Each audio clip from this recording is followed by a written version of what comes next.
Party के सभी छोटे बड़े पदाधिकारी, जनप्रतिनिधि, नेता एवं कार्यकर्ता, जैसा कि आप लोगों को ये विदित है कि आज बहुजन समाज पार्टी के जन्मदाता एवं संस्थापक मान्यवर श्री कांशीराम जी की 19वीं पुण्यतिथि है और आज के ही दिन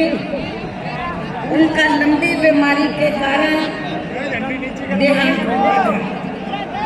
जो अब हमारे बीच में हमारे लिए हमेशा यादगार व अमर रहे। ऐसे महान व्यक्तित्व को आज मेरे साथ साथ आप लोग भी अपार संख्या में अर्थात लाखों की संख्या में यहाँ यूपी की राजधानी लखनऊ में बीएसपी की रही सरकार द्वारा इनके सम्मान में निर्मित किए गए भव्य अति विशाल मान्यवर श्री कांशीराम के स्मारक स्थल पर इनको अपने श्रद्धा सुमन अर्पित करने के लिए पहुंचे। हालांकि आप लोगों को ये भी मालूम है कि इनके सम्मान में बनाए गए इस स्थल के कुछ हिस्सों की समय से मरम्मत नहीं होने की वजह से आप लोग भी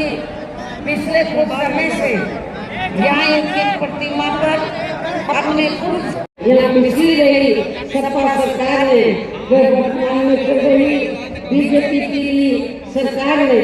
जो इन्होंने अपनी जातिवादी संकीर्ण व पूंजीवादी मानसिकता के फैसले पर काफी नए नियम व कानून आदि बना दिए हैं, तो उनकी जरूर समीक्षा की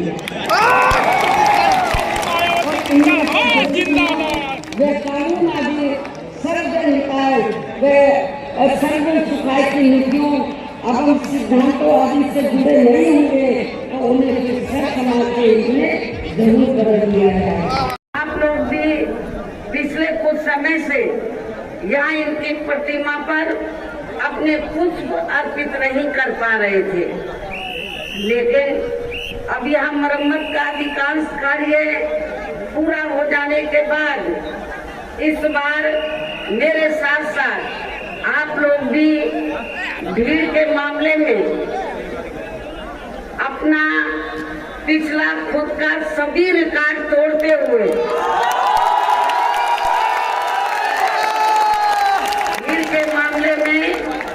अपना पिछला खुद का सभी रिकॉर्ड तोड़ते हुए यहाँ लाखों की संख्या में इस स्थल पर मान्यवर श्री कांशीराम जी को अपने श्रद्धा सुमन अर्पित करने के लिए पहुंचे, जिसके लिए पार्टी आपकी बहुत आभारी। पिछले सभी रिकॉर्ड तोड़ते हुए उम्मीद से कई गुना ज्यादा लाखों की संख्या में इस बार यहाँ यूपी में होने वाले विधानसभा चुनाव में अपनी पार्टी को सत्ता में जरूर, और इसके लिए अभी से ही पार्टी के लोगों को यहाँ विरोधी पार्टियों के पुराने व नए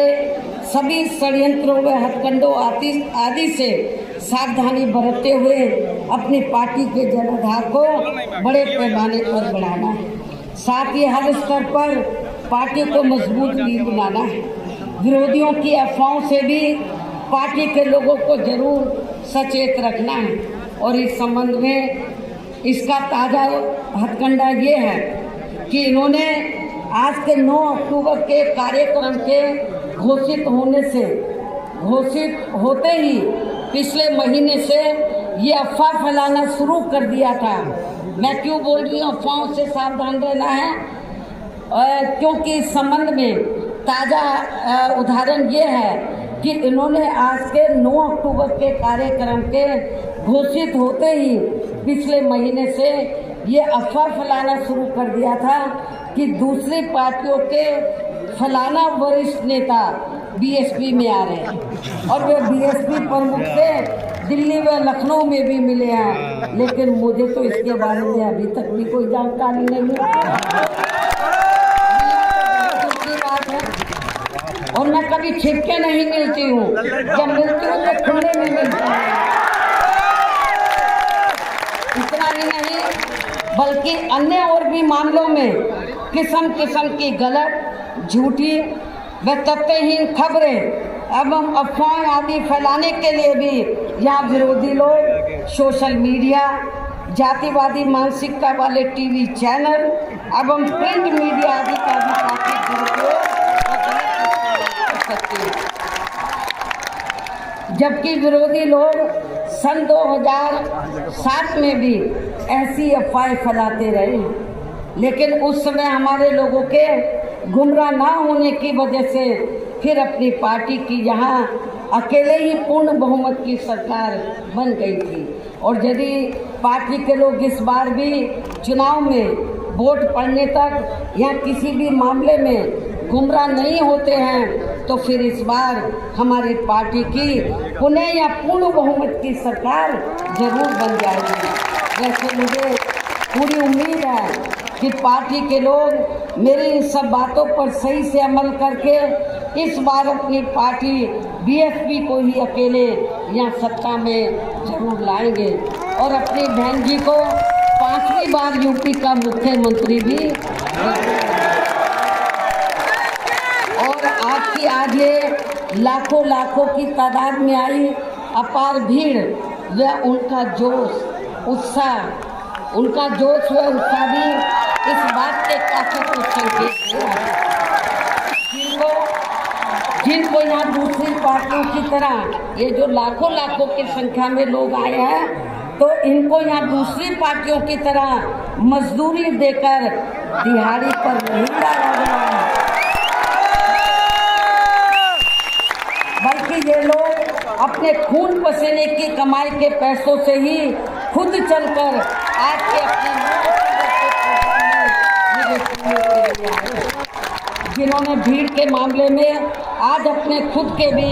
अपने पिछले सभी रिकॉर्ड तोड़ दिए। और मैं यहाँ आप लोगों को ये भी विश्वास दिलाना चाहती हूँ, जब इस बार बीएसपी की पुनः यहाँ पूर्ण बहुमत की सरकार बन जाएगी तो तब फिर हमारी पार्टी की बनी ये सरकार यहाँ पिछली रही सपा सरकार ने व वर्तमान में चल रही बीजेपी की भी सरकार ने जो इन्होंने अपनी जातिवादी, संकीर्ण व पूंजीवादी मानसिकता के तहत चलकर काफी नए नए नियम व कानून आदि बना दिए हैं तो उनकी जरूर समीक्षा की जाए। और इनमें से जो इस वीडियो को लाइक करें, हमारे चैनल को सब्सक्राइब करें और बेल आइकन जरूर प्रेस करें हमारी न्यू वीडियो सबसे पहले देखने के लिए। सब्सक्राइब करने के बाद ना घंटी बजा देना ताकि जब भी मैं कोई न्यू वीडियो अपलोड करूं तो तुम्हारे फोन की घंटी भी बजे। Welcome to our YouTube channel. Don't forget to like, subscribe and share the videos.